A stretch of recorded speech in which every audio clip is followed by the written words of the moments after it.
Welcome back, ladies and gentlemen, boys and girls. Here we are, game number 2 of this 2-game series. So this is it. Right now, Mineski's up 1-0 over Infamous. I'm Breaky CPK, joined by Trent once again. You're tuning into the MDL major group stage coverage here.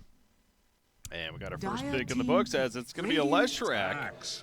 And Mineski will quickly respond with an Axe and a Skywrath Mage. This is a combo we've been seeing a bit over these last couple of weeks. Leshrac first pick, though, also another hero we've been seeing a bit, especially in that first pick role. So what do you think of the draft here, Trent? I think I'm hoping that Infamous show up this game. They got a rep band that they're bringing down my love for the DPC a little bit with that last match. That was embarrassing. It's a disgrace. they got destroyed. It didn't even look like a professional Dota 2 match. I'm sure they can play better, but it's very disappointing to see matches like that when someone first of all, Pain wasn't even in that qualifier. I don't know what happened there. So, you just get a ride to a major. I'm sounding like a total jerk right now, but honestly, it's very frustrating. You're sounding like Kyle, really. I mean, that's oh, is that what he's saying? That's the vibe I'm getting here. I can get with him on that. It just sucks because there's teams that are, losing qualifiers, and then they're just like, wouldn't mind playing some lands. But you know what? This is building blocks, the true growing pains of the team sitting at home after watching Infamous play. That's the real pain. But no, they obviously you need this practice. Get against the tier 1 teams. Mineski is an excellent team, so they can make many teams look like hot garbage. But Infamous, I've watched you guys for a long time. I know they can play better. So I'm just I'm a little grumpy, I think. Well, after that last one. I kind of going to that point a little bit, not to get on it too much, but for a while here, I've been hearing, South America, they're getting good practice and everything. And it's like, oh, well, they're the underdogs at the events. And, how much longer are we going to keep saying that, though, right? They're getting opportunities at all these minors and majors now with these qualifiers. Eventually, it has to get to a point where it feels like that the scene in general is just kind of underperforming from that region. Because we know there's great players there, and there's a huge population. It's just a matter of it coming together, really, at these big-time events. And we saw a little bit of that at the at Epicenter, actually, with Pain Gaming. Yeah, and I think part of what Pain has is integration, which is something that the region needs as well. All of the good regions have that kind of integration coming through, but teams hesitant to move down, maybe players hesitating to move down. Honestly, I know Demon had an extremely brief stint down there. I think he moved for literally a week before leaving the team.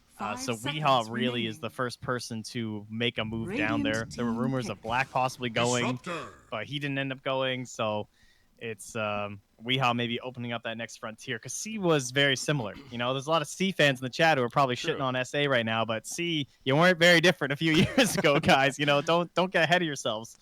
And then a lot of immigration came to the region, helped bolster up some teams, and now you have teams that are fully from the region playing better simply because of the competition increasing there. Yeah. It doesn't mean you need players from other regions to be better. You just need that sort of framework of the actual region, scrim partners, to kind of improve the overall competitive field. Hopefully you guys are enjoying this podcast episode that we're doing here. We do have a game, though, so let's start focusing on that a little more. The Clockwork second pick. There's the Warlock coming out for Infamous. Disruptor was the third pick from Mineski, meanwhile. But, Infamous, they have a very clear game plan. Maybe not very clear, but they got a bit of team fight this time already with 2 of their first 3 picks, especially with the Warlock and Leshrac. But I still look at that Axe Skywrath Mage combo. It's the whole call into a Mystic Flare. It's just so much burst damage. Ember Spirit now 4th pick for Mineski. A hero we've been seeing a little bit lately. Yes. Interesting. Got that armor buff that everyone was begging for on Twitter. Shout out to, I think Sumail was going for it on Twitter. He's like, +1 armor, please. Someone was. But, seems to be making here all right. And as you mentioned, the combo of the Axe and Skywrath, just a nice little duo. They have the in-lane harassment of the hunger, as well as just constant spam, and then that later game, the call into the flare. So play pretty damn well together. But there's our little friend, the Warlock, to try and stave that off with that constant HP regeneration. And will they go for some hard carry to be saved in lane and bolstered up by the Warlock? Ember Spirit, this is a pretty free Ember Spirit game right now, the more I'm looking at it. His Flame Guard is going to be fantastic against the 3 heroes so far, especially if it ends up being the Leshrac core. And then you have the lockdown's really lacking for him, because Split Earth is really their only hard stun. I mean, sure, they got Chaotic Offering, but of course that's an ultimate. And Clockwork's not the greatest at keeping him down either, so I think they're going to need a little bit more of an answer with one of these final 2 picks. And I'm also wondering now if they were planning to run a core Leshrac, if they maybe swap it to a support now instead. Yeah, it would be. How would their support duo be? It would be like Lesh Warlock. I mean, a lot of it would depend on like the cores that he's being partnered with, right? If they had like setup stuns or something. They will grab the Viper. Certainly not fun for old Ember Spirit.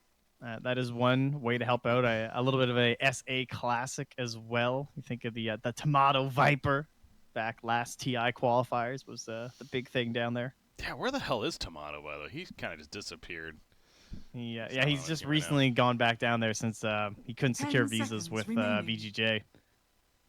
That's right. Yeah, he was part of the squad. Rezo. That is right. Now you mentioned that. He was part of that squad. But, he'll pop up on one of these teams soon enough, I'm sure. I'm sure. Yeah. Too good not to be. Final bans for either side before the final picks, but yeah. So the Viper, like you're talking about, the matchup's good. The Nether Toxin decent against Axe as well, I guess, with the whole break effect, and putting that on him as he jumps in could be fun. But at the same time, it doesn't necessarily answer that whole lockdown idea. So that's where I'm still kind of concerned. An infamous lineup. But the final pick for Mineski. What would they look to ban here? They banned Monkey King, by the way, themselves. You mentioned that last game possibility. 10 seconds remaining.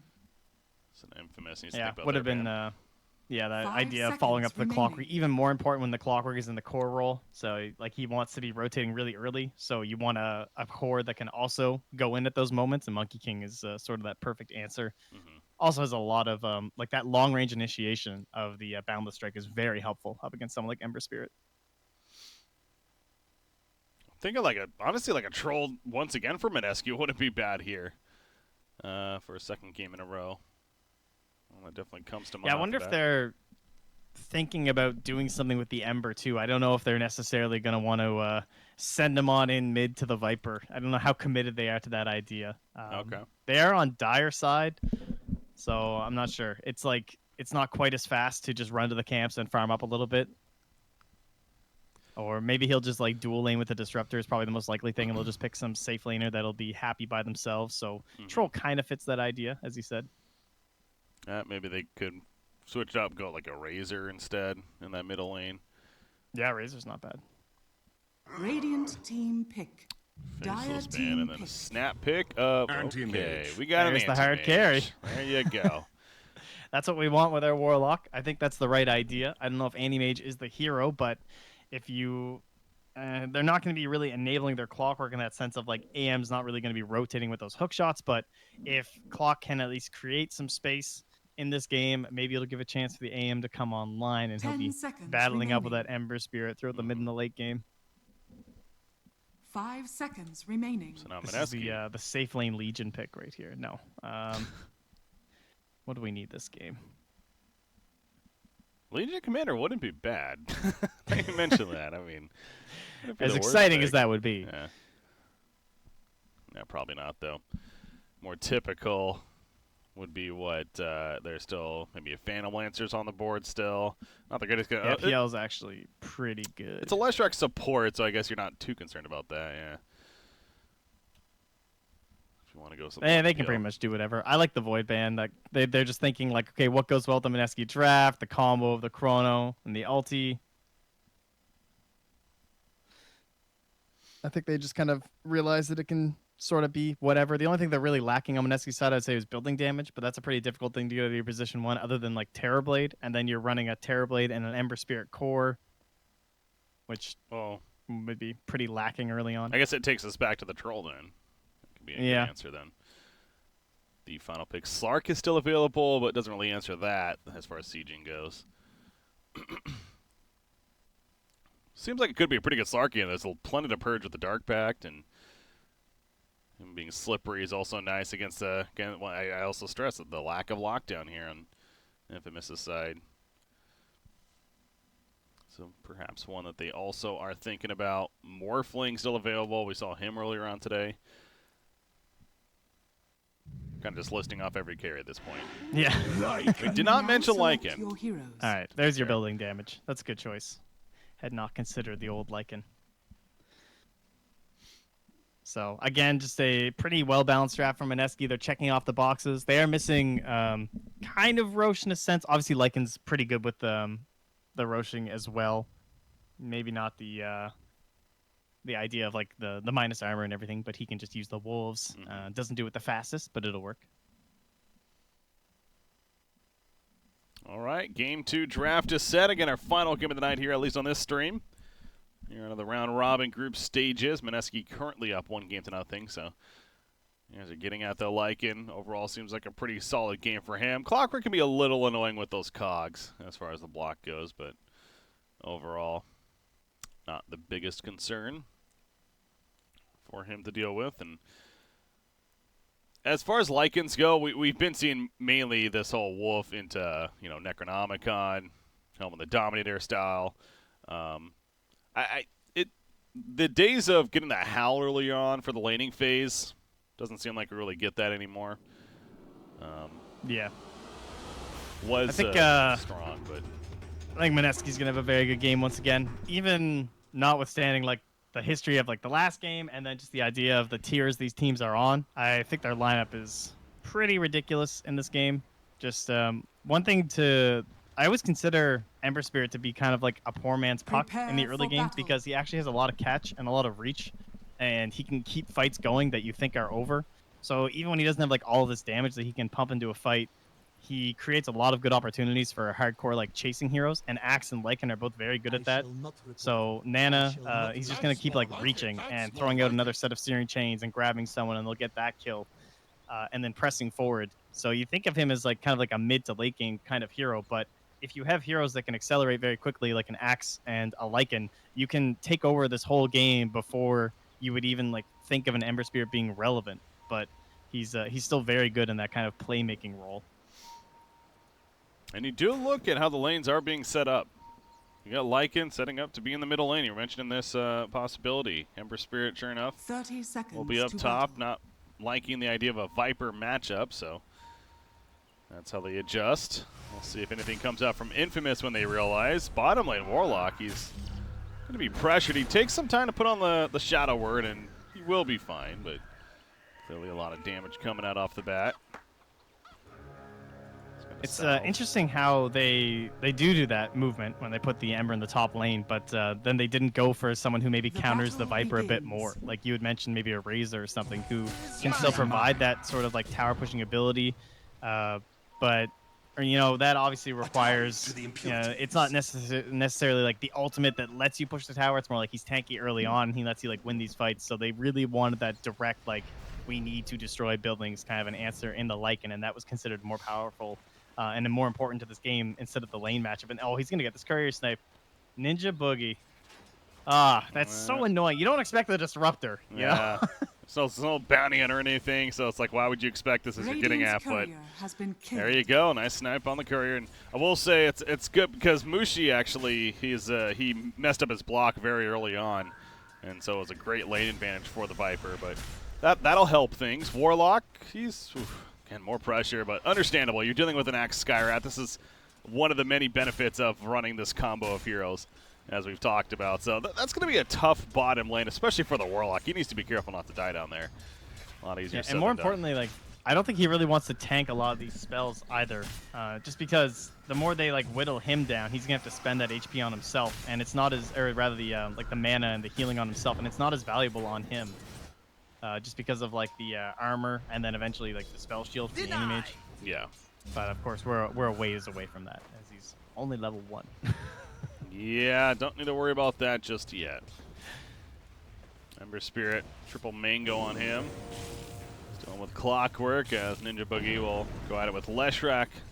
Off to the side, Leshrac getting level 2 first. So slight advantage there for him, but yeah, go back to this middle matchup. 4-3 Viper, Lycan right now is, well, 3-4 actually, so managing to do decent. As the levels are adding that up. Courier kill is just so important. Yeah. Like, that completely tilts this lane for Mushi. because like the way the Viper's going to win this lane is he's going to itemize into that Ring of Aquila very quickly. And suddenly he's just going to have too much damage, and he's going to bully you out as the Lycan, and he just doesn't get items. So you're actually able to last it early on. And Battle Hunger taken off immediately that time. Nice, I thought he could get a little more harassment out, but Anti-Mage happened to kill a creep at that split second. But still, they really are keeping up that pressure. And lane obviously being heavily pushed up, so Anti-Mage able to get something out of this, but it's definitely not easy. And they know Excel's in this area. Invis Skywrath trying to find him. Gonna tank the creep wave beyond the tower, but Excel's doing a pretty good job of positioning himself. As I say that, though, he's... Well, I guess he's fine, but again, just even more damage, and Todd is just, he can't kill the creep. This has got to be so damn annoying. The question is, you know, will it actually pay off for Mineski in the long run? Because Anti-Mage is still farming pretty well despite that. Matthew top lane, meanwhile, Fairy Fire will help keep himself alive. As Moon, again, the cogs dealing with that. So still no first blood 3 minutes in, but there's definitely plenty of damage coming out. Not on my watch. Middle lane. Oh, wow. He's going to keep the wolf. Look at this. Pepito's trying to kill the last wolf. Well, Mushi did a pretty good job of microing it away. He ran all the way uphill to try to kill it. Unable to get there. And what the hell's going on bottom lane? Jeez, Anti-Mage. Is he dead? He's dead. What magic is this? Oh, all right. That's first blood. Hard game. One by one. Just trying to get him ring of health, man. So Yeah. at least he picked it up. And he did. Oh, Moon goes down top lane meanwhile, though. And your spark. So they catch him in the cog trap, it looks like. And level 1 Flame Yeah, Guard's not going to save him. Yeah, the level 2 lightning is pretty brutal. Just like that slow right into the stun, and then someone like a Clockwork. If that lane does get pushed out, then it's going to create some problems for Moon there. And Ninja Boogie, he's going to actually smoke mid. See if he can help Mushi a bit here as he secures this top room, but it's not going to spawn there. Haste bottom, but he'll leave his mud and saunter away. And notice Ember Spirit, he gets back in here and he hits level 3, but he is definitely under-leveled against this top lane as well. And so coming into play, as far as his struggles are concerned, only 7-1 at that top. You have Clockwork 17-23. We saw who was a snaking earlier for VGJ Storm at Deny Machine as Nature's Prophet. Man, old Stinger. He is denying like crazy on this Clockwork. A lot of that'll be his cogs, though. Okay, that's a good point. That's a good point, yeah. That'll get you. It's still some denies. I mean, I think that has to do with the under level, but yeah, you're right. It's a little bit more. As he goes down, though, is obviously a good rotation from Skywrath Mage. This is hyping up Clockwork a bit. Not so much. Mushi? Run down. Poison attack supplied. Slowing him enough, and yep, it's going to be a kill from Pepita. Felt a good game in his own chat. A gift from the tempest of battle. Happy about that Cracked kill. the level 6 before the Viper, so, or sorry, before the Lycan. So just kind of like a guaranteed kill in a sense, honestly. Tied to the impurities. Oh, actually, that was without the Viper strike. My mistake. Without that was it, just Lycan hanging around too long, and that's what gave the 6 to the Viper. Just ran him down past the tower. I mean, Lycan just couldn't do much about that. He needed rotations at that point, clearly, as Jab's right here is trying to juke and jive throughout the Roshan pit, but eventually the poison attack's coming out, and he can only run for so long. Good job by Lycan, or excuse me, by Leshrac, allowing Viper to get that kill as well. And that's that basically just forces Mushi into the jungle too, right? Because there's that level 6 on the Viper, so he's like, I cannot go back there until I at least have 6. But even when he has 6, what's gonna happen? He gets Viper strike, and he just have to like run away with his ultimate, which isn't a very useful thing to do. Might be better for a support to go mid instead, try and soak up as much experience as possible, and then try and use this first helm. Kind of like, obviously Fear doing quite well at past tournaments when they were first bringing out this Lycan mid, is that the hallmark for them was getting this helm, and then instantly at level 6 he would get a Centaur and create kills in the side lanes. Likely going to see the same thing from Mushi. That's the idea at least. We'll see about the execution. Bottom lane though, Axie just continues to bully. Ice, ice, ice. He's got the early Vanguard to go with the boots. Yet another game today. And like we said earlier, we saw in the earlier series, we saw also a dominating performance from an Axe early on. And just the fact that he could just sit here literally tanking the tower is something. Not many heroes can do that this early on. Timbersaw maybe another one that comes to mind, but pretty easy for him to do that, especially with that Vanguard. Top lane, Clockwork, they're going at it. Moon, though, he's the one again. He's falling first. He does not have level 6, and no Fire Remnants. Pasta one. Here comes out level 6. Lycan over with a shapeshift right on cue. And Old Stinger will be picked off, so they survive just long enough. Great use of the wand from Moon to stay alive there. Yeah, and they need his rotations to help him out too before he has the survivability of level 6 on the Ember Spirit, and then these sort of ganks are going to be much more difficult to execute, as they probably won't have enough damage through the Flame Guard to actually kill the Dire's Ember middle Spirit. tower is under attack. So back to Axe. Earlier, we saw the quick Crimson Guard, and you were given the logic on the lack of Blink first. But this game, you probably want the Blink, right, after the Vanguard follow-up? Yeah, I would think so. You just want to keep bullying this anti-mage over and over. I can't really see him going for the Crimson Guard. I think he's got enough follow-up. Again, he's just creating those chase moments. Him, like in an Ember Spirit, just diving over and over. What does Clockwork use with this half-decent farm early on? I know it's not the greatest, but he's in the middle of the pack. He's getting CS at the top lane. Is it a quick blade mail, you think, or something else? His Force Staff this game is pretty good if it can actually save people from the Mystic Flare, but will he be tanking enough at that point? I would think maybe the Urn, if no one else on his team is going for it, he could go Urn, then into the Blade Mail, and then maybe back to the Spirit Vessel. Be a good choice. As he does grab that kill onto Nana again before he's level 6. He'll grab the counter kill into Excel in the bottom. Yeah, I was actually watching that bottom kill happen, but man, Clockwork managed to get a solo kill on Ember Spirit, as you mentioned, without hookshot even needed. However, going to be run at right here. He's going to throw up the cogs, but especially with Skywrath coming in, no chance for him to get out. Japs will take credit for that kill. So it's definitely been a strong go for this Ember Spirit, but Axe, like I said, he's top of the net worth, and Lycan's also doing pretty well, as at least he has the Helm of the Dominator finish now. Going to push that top tower, but I do feel like they need Axe to start making some plays. Again, the Blink Dagger helps with that, because this Ember Spirit, though, is completely taken out of the game right now. Dire's middle tower has fallen. Farm the jungle, I assume he'll be able to farm his way back up and do it, though. But, oh, Stinger. Not able to get the grab. Tower has fallen. He missed the hook shot. Oh, boy. Yeah. Just onto the creep wave. Would have been a pretty much guaranteed kill there on Ice Ice Ice, but he'll be able to wander himself away. But it is space for our anti-mage, right? He's doing okay. He's still pretty high up there on the old network chart, especially considering how much pressure he's been under in the bottom lane.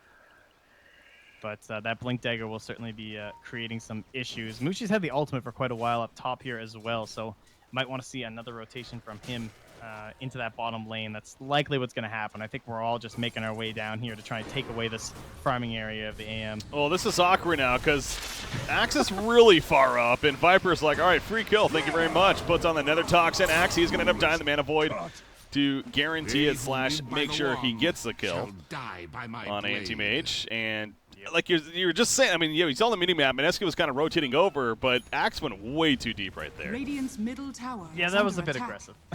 I think he was thinking he was going to create an opportunity where they'd show themselves and then there would be a team response in time, but they weren't quite there. As well, like, there's no level 6 yet on Ninja Boogie. The Tome was just bought, and it looks like it will eventually get to him. So Jabs also looking to just get their 6. It's probably what they're waiting for before they want to make that full committal to the bottom lane. They just weren't quite there. You see that Centaur? Okay, that was actually Viper Centaur at the top lane. As Viper now at the bottom lane takes over Siege Creep. Instead, Radiant's middle tower trying to push this down in. Wow, he's trying to push the bottom tower in. I also noticed, yeah, these ancient stacks for a while. I was wondering when Mineski's going to look to try to do them, and that's exactly what we're doing now from Axe. As he'll spin them down again, trying to finish that Blink Dagger. 1,500 gold saved up, so getting close to it. Wanted to go back to Ember Spirit, though. It goes without saying, it's been a struggle for him, as actually thought, because now Warlock finding himself in an interesting situation. Throws out the Chaotic Offering, does have Old Stinger as well. Mystic Flare, not going to be enough return damage. And they also picked up Disruptor off to the side, so Infamous collapsing. And they're going to get a Tier 1 tower out of this as well. I mean, they know Ember Spirit's not looking to fight right now. Lycan is elsewhere. He's actually in the middle lane. So good decision from Infamous. And even Warlock, he's going to survive against that Ember. Yeah, this is that kind of aggressive style that we're more used to seeing Infamous be successful with. You know, this is what we were looking for last game, where they're actually securing early objectives. And they are hitting a window where they're just they're picking these very small moments where they're weak on the side of Mineski, you know? Like, he's just about to get that blink on the Axe. He's not ready to fight right now because he's super low HP. And so they just hop right in there and they grab that Skywrath Mage, who just got level 6. And they were, again, just like trying to set up. It's reminiscent of how they were picking them apart last game when Mineski was grabbing one hero and then they couldn't group up and do anything. And this is that sort of space creation that you need from a core Clockwork if it's going to make an anti-mage successful. Now, the question is it going to be enough that a core Viper and core Clockwork can be carried by an anti-mage into this kind of like mid and late game, that even if they get, let's say, like a 4 or 5k leader now from Infamous, will it be enough to win it? Well, another pick on Axe will help the situation. Nice, not much more you can do right there, so good find. I believe that was even a smoke in. Happened to find him, so Nice goes down for the second time. Did he get his blink, Elliot? No, he actually didn't get his blink. He's still going to be just shy now, and man, it feels like the blink could have come out a couple of minutes ago. But these two deaths have really slowed that down. And even more space now created for Infamous, because again, without that blink, we've talked about Ember Spirits in full recovery mode, Lycan elsewhere. So this is just well played by Infamous, that they're taking advantage of how the game's playing out right now and doing it pretty well. The execution seems pretty on point so far. Yeah, Ice tends to be like one of the more like stable offlaners and someone you kind of expect to always have a pretty good game, but a lot of I don't know, it's hard to call a mistake when they're like super focusing him, but he needs to kind of realize how much pressure's on him. Is middle lane now though. We'll trade 1-for-1 core for support for support. Yeah, Lashrak support this game. Yeah. But the idea of just like he needs to maybe pull back a little bit and, as you said, kind of secure that blink dagger. But he's got it now. This does obviously change quite a bit, and with all that pressure in the mid lane, he'll be able to put some pressure onto this bottom tower without any sort of retaliation. No TP on the Viper. Or the Dire's top tower is under attack. So I gotta ask, I have a little bit opening here again. Ember Spirit, what the hell does he go for? Obviously, back to the idea that he's full recovery here. He has a bottle that he now picked up with the Ring of Acula, but what are we expecting to see this game? In this game, is it? I guess it depends on how much they can get done the next little bit. Is what's going to determine his item. If they will get that Viper, man, that Skywrath Mage seems to be a pretty good answer to someone so tanky. But like, he basically has a choice of like, do I want to save up for the Blink Day or the Radiance, or do I just want to grab my Blink and my bots? Bots first, probably item no matter what his build's going to be, but he can just kind of like try and match the speed that his team needs. If they got to slow it down a little bit, he might go for that Radiance. If he just wants to keep fighting over and over, he could think about the Blink. Oh, they know they're here now. Leshrac will be found. Chaotic Offering coming out, Excel. Very liberal with that ability. He's going to up you. I don't know what the game plan is here, frankly. It's a double dunk for Ice. I mean, that was, again, Warlock just simply reacting very quickly, but clearly that wasn't going to work too well. Viper, by the way, he just got sent back middle lane. He TP'd in. They had Clockwork Invis here, and he just gets sent back. So Clockwork's going to get a little more information at least, but this is also going to be a tier 1 mid tower gone. And Mineski, that's just so much momentum out of nowhere, it feels like. Yeah, I wonder if they're going to think about Roche, honestly. Actually, some heroes got popped by the Invis Clock, but without the Chaotic Offering, Ice won't find it. He goes for the YOLO Berserker's call, but Old Stinger not in range. Yeah, they scanned the area. They definitely knew somebody was there, but as you pointed out, not going to happen. Clockwork, he's going to get sent back, so might help keep Jabs alive. Cogs push. Kinetic field put down, and yes, it should be enough. The upheaval slow. Unable to pursue him, though, because of the trap. Although Anti-Mage, he wants to find the kill still. Actually, the Mana Void should secure it. No, Ancient Seal comes out, so Anti-Mage is pretty deep for this. Going to be glimpsed in the last second, but he gets the Mana Void off and is able to take out Skywrath Mage. Jabs is picked off, or excuse me, Papita's picked off, meanwhile, on the Viper, however. So far, continuing to look good for Mineski, and they're also going to catch the Clockwork, who was attempting to TP out of the trees. The Searing Chains hits, and will stop him for the kill. So Mineski continuing to find kill after kill now, and we are having some similarities to the last game as momentum's picked up here. That was well played by Jabs there on the Skywrath. He knew he was going to get hunted down. He was missing 800 mana. He's going to get dunked. He's going to die. Just like try and kite the AM away as long as possible. Ninja Boogie almost able to save him with the glimpse, as you said, but the rest of the team, while that's happening, collapse on top of the Viper and easily able to execute him. At the very least, for Infamous, I don't think they're going to find their way into the Roche Pit while Chaotic Offering is down, so that is one thing that they should have that up and available by the time Mineski goes for that. Maybe that could be the turnaround moment, but you imagine that Mineski are just going to start using every single shapeshift and pushing objectives. All right, so with a Necro 3. well, as usual with an anti-mage game, it's going to start relying more and more on him, and of course his success. The Yasha, as mentioned, the man style coming, but how about Ember Spirit though? Something tells me this has to do with this last couple of minutes, how they've gone, but he's actually got a Battle Fury now queued up to try to help scale this game. That eventually coming out. So it's going to be a very late Battle Fury, but it will help throughout the game. As there's Necro level 3 finished. Is it a good answer, you think? I think it's fine. It's kind of whatever. I mean, it's like if he bought a Radiance, there's issues of just like, oh, maybe it's not as effective against Viper and AM, even though there's the mischance, but you'd rather just have that Battle Fury to help push the lanes, give yourself some a little bit of regen and some damage, but they found Clockwork to grab Clock. He had a Veil though, so yeah, he's actually not a Veil, but pretty defiant. He is pretty tanky, and it helps give him a level edge strike. Not the same start. Chaotic Offering comes out, not going to save Clockwork though either. Luxel a very late Chaotic Offering. Papita too is going to be found. Coaling Blade will finish the job there. Ends up being a double kill for Mushi, and now the Golem possibly going to be run down as well. He runs out of Shapeshift, so actually might save the Golem in the end, but spawn some more wolves, and another fight going the way of Mineski though. Now a 4,000 net worth lead. Obviously you have Anti-Mage elsewhere, but he gets caught by Disruptor and the combo of Axe at the top lane.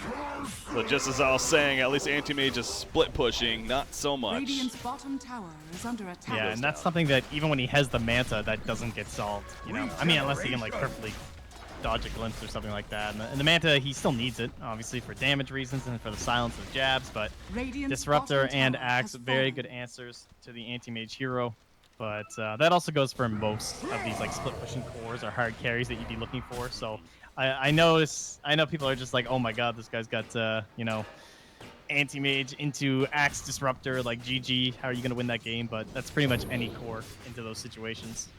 Oh, Ninja Boogie puts his sentry down. He really wants a D-ward, but he can't even get there. And good thing he didn't go for it. His clock was in the area. Means he might just end up losing that sentry, sadly. Yeah. Oh well. Not the biggest deal. Old Stinger. I think, yeah. That last fight just kind of showed the why, like, the item of Moon doesn't really matter in a sense. You know, like, he's going to go some sort of damage scaling item, but even during that last fight, he's doing his just little dance, right? He got off 2 different steering chains to help secure kills for the chasing of the Axe and the Lycan. That's kind of his only job right now. Oh, yeah. And then he just runs around and flame guards and pushes some waves, getting up into an item. Oh, they're definitely not relying on him to fight, clearly, with this makeup. Especially with the Axe Skywrath combo alone. They can do plenty around him. So they're buying that room that they're looking for finally. And they're also doing a Roshan, or more so Mushi is right now, by himself. But the team is distracted elsewhere. Ice looks for a kill on left strike middle lane. A little too fast, though, with the pony. So he'll get away. Double damage room spawned at bottom, and actually is going to be picked up, or destroyed, excuse me, by the Radiant side. So they don't want to let anyone else get it. But that'll be the Roshan kill, and Mushi, of course, granted the Aegis. He now has a plate mill on top of the Necro level 3 with the Helm of the Dominator. But again, those 2 items alone, and this hero is quite dangerous. But working on the AC next, naturally. Yeah, just finding those moments when the Chaotic Offering is down to quickly Roche. No possible answer from the Radiant without that. They're not going to want to take any sort of a serious engagement. And man, Ice is just going for the bots. He has become the anti-mage hunter, and well, he'll find him right now too with Disruptor coming through. Radiant's middle tower is under attack. That would have been something. Oh, that's a bad blink spot though. Can they stop him? Yes, they can. The slam dunk was just enough damage. That his life pool must have been like perfect. Yeah, I'm gonna have to check that. Yeah, that was really close. Radiant's top tower is under attack. Because it looked like, I mean, he doesn't have the most life to be fair. Radiant so structures are yeah, he was down to fortified. 300, so just like 25 under the threshold. Radiant's Very top nice tower from is Ice. under attack. well played. Ember Spear bottom lane. Nice catch on him. Is over. Hook shot, cog Radiant's push, and top tower Matthew has there with the fallen. split earth just in case. So they will find Tough Ember. hero to bring down, but good sync up there using the ensnare and everything else. But Dire's Ice is still bottom tower is hunting. under You attack. mentioned those bots that he has now picked up, Radiant's so middle tower is obviously under his attack. presence around the map is definitely strong, and on top of just being that much faster. He's running around goes. So they'll fall back from the mid tier 2 tower. Top lane, the tier 2 is already dead, and Axe is looking for somebody to farm this creep wave at the top. Couldn't find that soon. Might not be what they're looking for, though. And Clockwork, definitely not an easy kill. He has a pipe now. Finished in full. Yeah, not really worth the effort, you know. You want that AM. Oh, a nice safe lane up here. Yeah.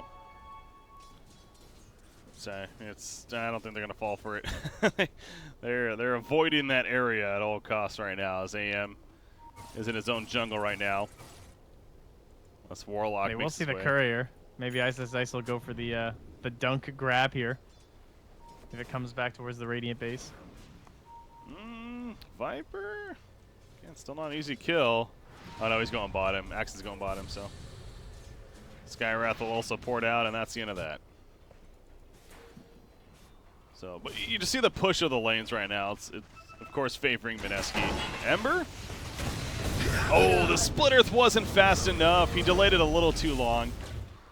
And that goes back to him. In the lockdown, it's a very difficult kill on this Ember Spirit. Yeah, they're trying to min-max it because they know it's the only way they're going to get that kill. Like, if you double stun too early, then you're not going to have enough time to get that damage over time in. Certainly a problem with these two supports and dealing with an Ember. You'd rather have that quick burst. Oh, Ninja Boogie doing everything he could to get the glimpse off. He throws down a ward, he kinetic fields uphill, but just couldn't find him. Jeez, they're getting so much done without shapeshift. They're just like pushing every tower, and Mushi's not even popping the ultimate because it's not even necessary. Yeah. And that just means there's no real opportunity for recourses. Nice, we'll find him again there on the AM. It's a kill. That's a dunk. Not even needed. Oh, Coaling Blade anyways due to lack of mana, but the spins are plenty and the good Static Storm follow-up, so this anti-mage is clearly having difficulty. Speaking of shapeshift, Hurricane Pike pushed back initially from Pepita, but Mushi quickly runs back in. The Mystic Flare, here comes a Chaotic Offering though. Now Mushi, perhaps overextended, having to hold his ground. It pops a help before this, so we'll heal up and he'll walk away with his army. Again, that's a Chaotic Offering committed defensively that they don't get any turn kills out of it. It's such a nice play from Mineski because they know the chances of getting that Viper are actually pretty low. If there's anyone backing him up, he's going to survive. But as you said, they just waste the Chaotic Offering, and they know Anti-Mage is dead. So even if that fight goes completely sour, at least there's not an Anti-Mage coming in and like cleaning up with an ultimate or helping to chase anyone down. You guarantee that you're fighting with higher numbers than your opponent's going to have. And if they somehow win the fight, there's not even that great of a benefit for it. As they're hoping that he's going to be greedy and come to that bottom lane. AM will actually go to the top. Yeah, the vision's decent actually right now from Infamous. I don't know if they spotted the smoke with this ward over here or not, but they are playing like they definitely know Mineski's being sneaky, so yeah, maybe they did. But Mineski, okay, well they're gonna find Warlock. It's the worst target of the five, but at least they get something out of it, and gonna go right back to the bottom lane. Probably start pushing at this point. They have an Aegis still, not much longer. Oh, there you go. So they don't have an Aegis anymore, but they still have an AC on Lycan, and no Chaotic Offering equals probably at least going to pressure the tier 3 a little bit. Yeah, they're missing a couple of the items right now, though. Like that Force Staff is done for Disruptor in a second, but he can't quite get it out here, but they're still going to go for this. Glimpse catches Stinger. He's in trouble. Would have a buyback if he goes down. No, he doesn't actually. I was clicking on the wrong hero, so he's dead. He's stained at Pepita.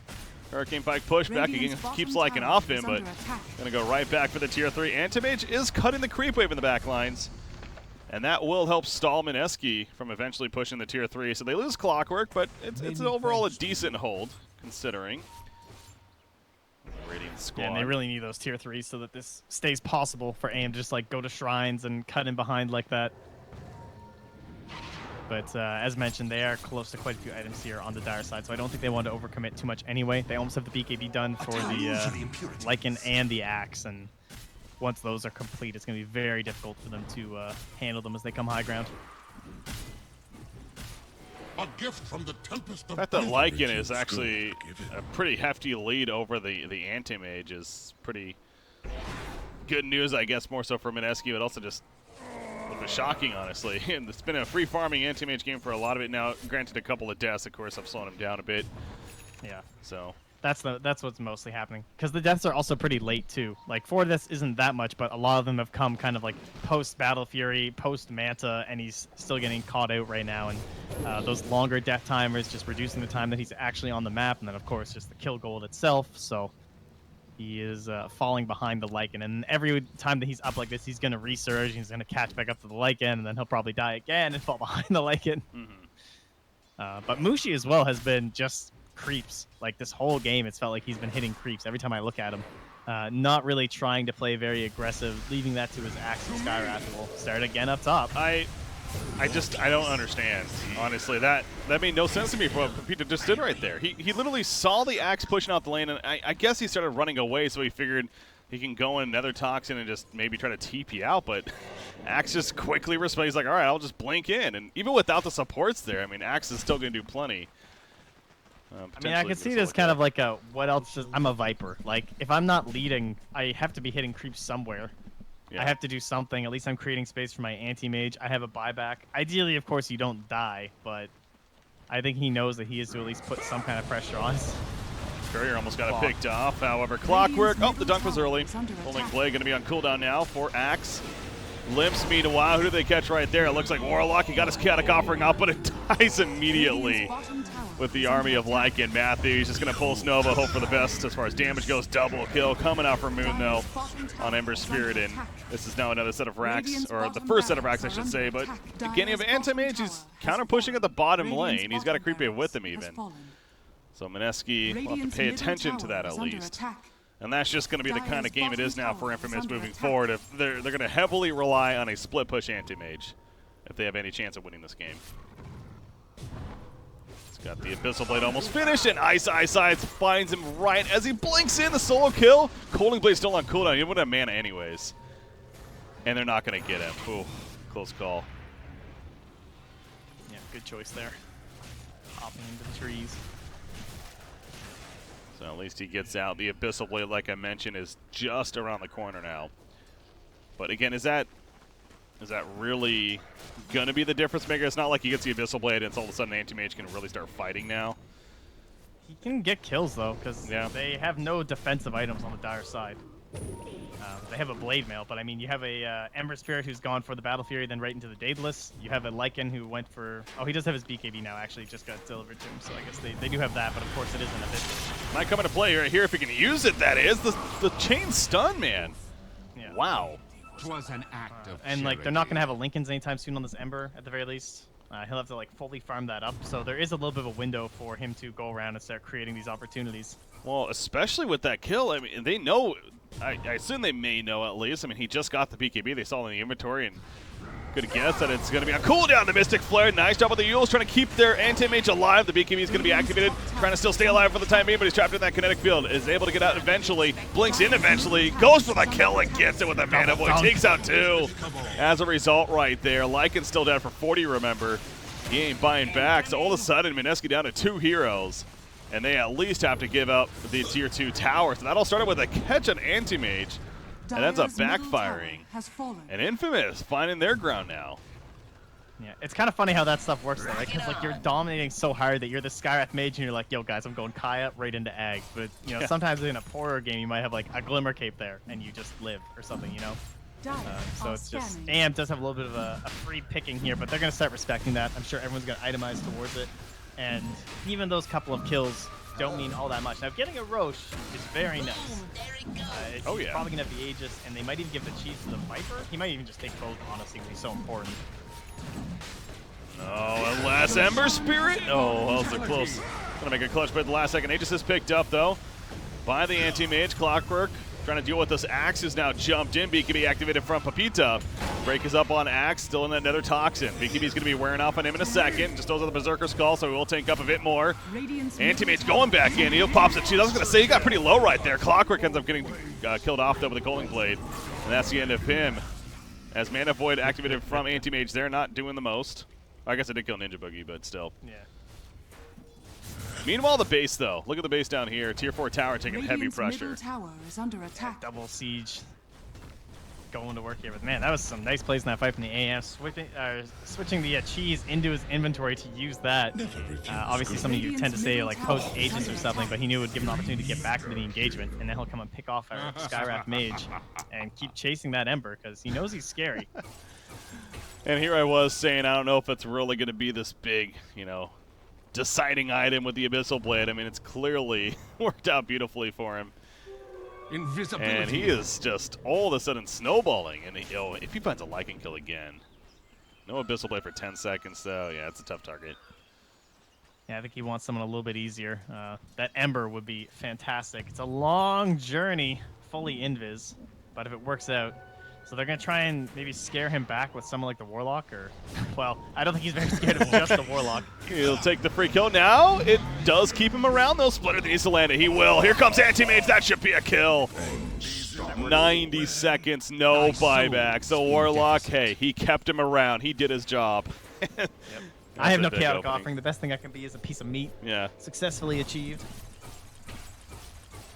How about this? I mean, we've seen it. We really shouldn't be that surprised, right? This Anti-Mage was always well farmed. He's either 1 or 2 in the game. And we've seen it before where this is a hero that can take over. And right now it's...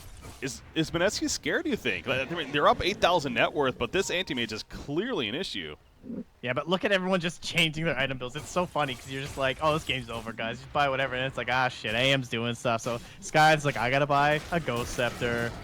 And Axe's, or the Ember Spirit has gone for the full Lincoln Sphere next, and it's just, you know, they're gonna get a refresher actually onto Ice as well. The double call, try and keep them locked down. That's a pretty unique pickup, but you're right. I guess a double call does make sense. As might come into play right here, Anti-Mage went over, stepping his boundaries. They do have the Aegis, though. Gonna resurrect Clockwork. Try to get the clock Ninja trap. Boogie. Not gonna that happen. was sick. He force-staffed the Clockwork.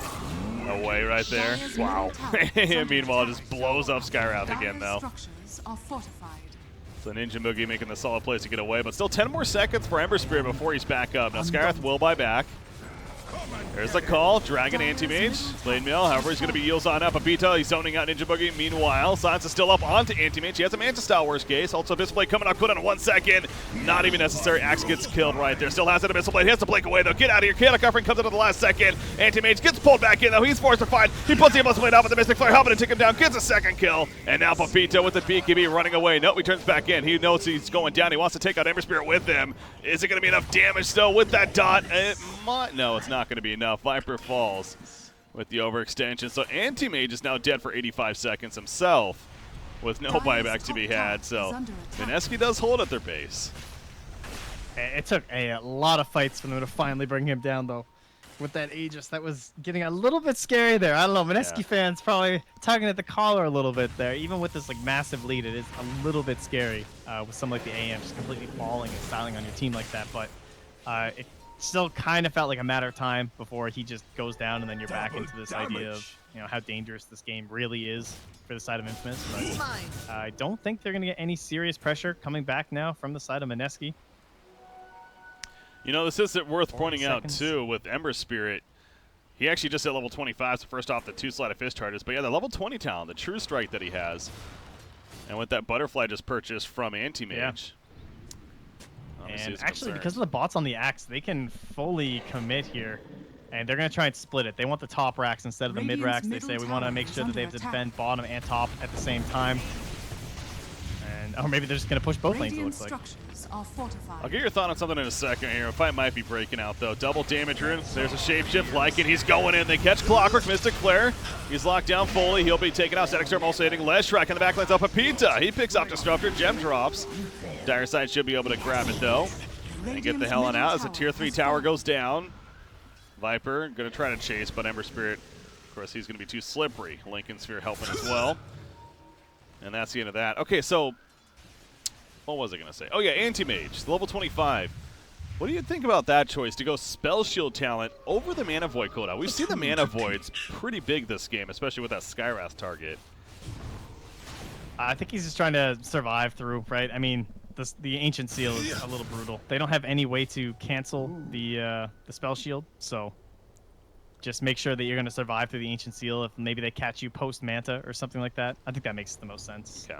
Mana Void is great, but 50 seconds still means it's a 20-second cooldown, and like the fights that matter in this game aren't going to last longer than 20 seconds. That's fair, yeah. At this point, it's more like you're going to get nullified, and you're going to try and survive through the Nullifier and an Ancient Seal combo. I was thinking because I guess more so the magic damage, it is nice. You are right. Skywrath is dealing a fair amount of magic damage, but outside of him, it's really not the most, to be fair, because obviously all the cores are either physical or pure at this point. But yeah, but I mean, he's also itemizing towards that with like the butterfly, and then just trying to get more HP through the Scotty. And I think a lot of his problems come from when he's locked down inside that static storm, and those last few ticks are pretty damn painful. Yeah, it goes like to the max damage of 300, and then again all of that amplified too. That I think it's going to be more reliable. It's kind of that idea of like the Viper talent too, where it's like what's doing the most for you throughout the whole game. 25% spell shield or the mana voids that you might be able to throw twice in a fight, possibly. Lycan's going to be the next one in line for level 25. He's 24, so not too much longer. 600 hero health seems pretty strong. So you get there at that point. Don't know if he's looking for more of an army though with the wolves. But all 5 grouped up here from Mineski. Can they have the nullifier on Lycan, speaking of him? And going to head towards the bottom lane, but under attack. you already see Anti-Mage. He's hiding in the trees. He knows something's up. He's going to blink forward, maybe try to cut the creep wave. Oh, he finds... Did they see each other? Who finds who, bottom shrine has fallen. Kind of ping in the area, but it is nighttime, so yeah, kind of just walk right on by. Middle lane, Viper. Lane. He's in trouble. Ember Spirit's even TPing in. It's just not necessary, though. Wait for the kill. Buyback is ready for Viper, at least. Yeah, that'll be a scythe, though, if he has to buy back. Very difficult to get there after a buyback at this point. I wonder... I'm surprised he didn't just instantly go for it. Maybe as like a show of force, so they wouldn't push any deeper, but they'll now hop onto our Warlock, who still has Chaotic Offering and no buyback. Taking forever to kill him, but they finally do. As you mentioned, though, he's dead for a minute, no buyback himself, so... They gotta protect this wave mid. It's being pinged by Ice Ice Ice. Guard the creeps. Yes, Anti-Mage. He's playing it smart. Just farm instead of the dire jungle for now. As Leshrac, though, is pushing in the bottom lane, or cutting the creep in more so, and keeping it difficult for Mineski as much as possible. There's the buyback, though, from Viper, and yeah, they'll just immediately start falling back now.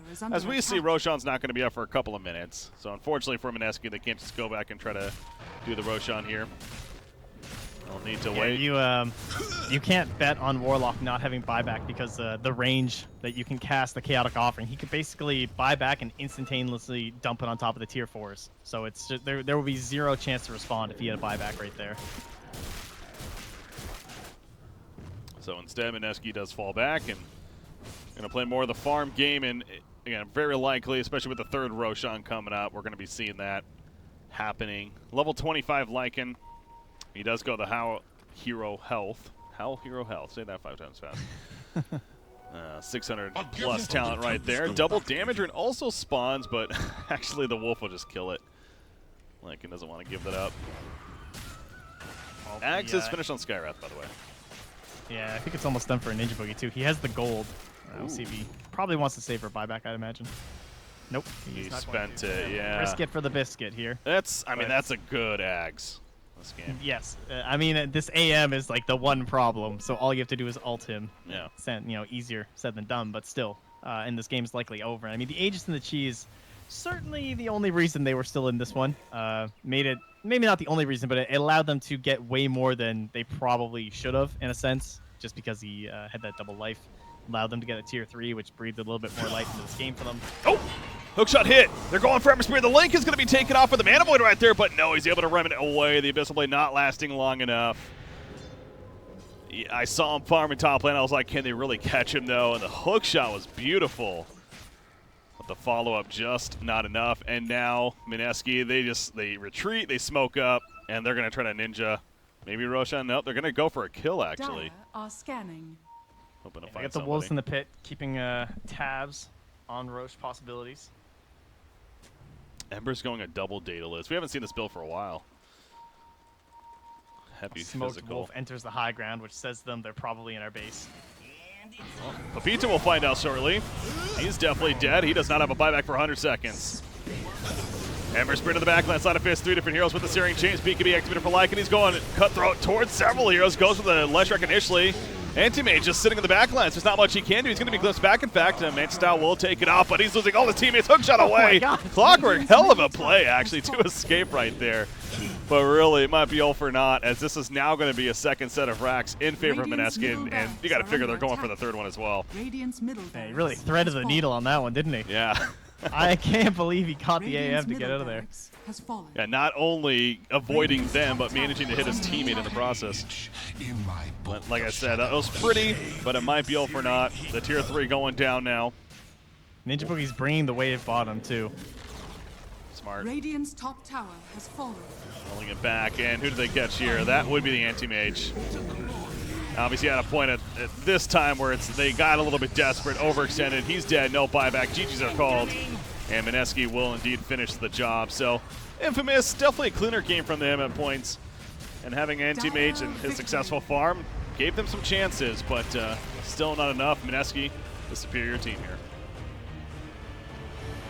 Yeah, that was a rough one. Better than I thought it was going to go, honestly. AM obviously came online, made some big plays, but that was a bit of a hard one to come back from. Again, just, I don't know, you have these very strong heroes. It felt like our games earlier where it was like Lifestealer into Axe and like Spirit Breaker and Warlock, and then this game you're trying to play AM into some very difficult counters.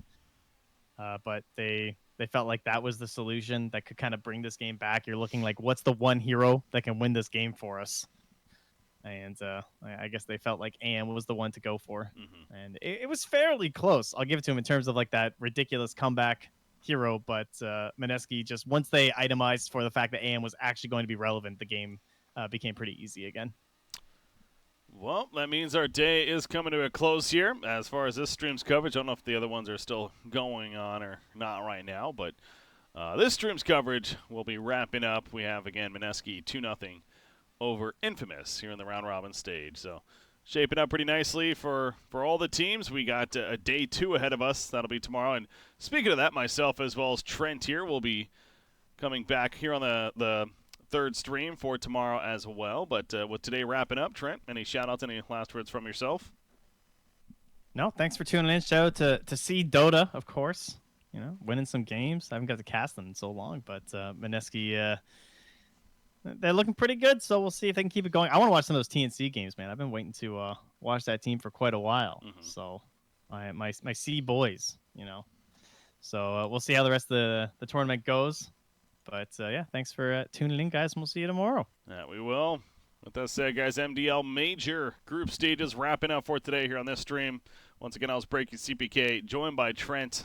Hopefully you guys enjoyed. Congratulations to Mineski with this 2-0 victory. And indeed, we'll see you guys tomorrow. Have a good night, guys. We'll see you next time.